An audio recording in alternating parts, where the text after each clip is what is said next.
મારું નામ રેખા શાહ છે. મારી ઉંમર 67 વર્ષની છે.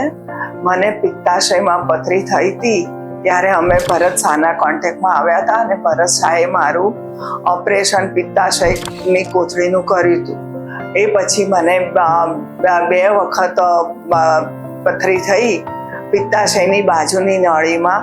ત્યારે અમે કૌશલ વ્યાસ સાથે અમને ભરતભાઈએ કોન્ટેક્ટ કરાવડાવ્યો અને એમણે મારો એન્ડોસ્કોપીથી ઓપરેશન કર્યું છે.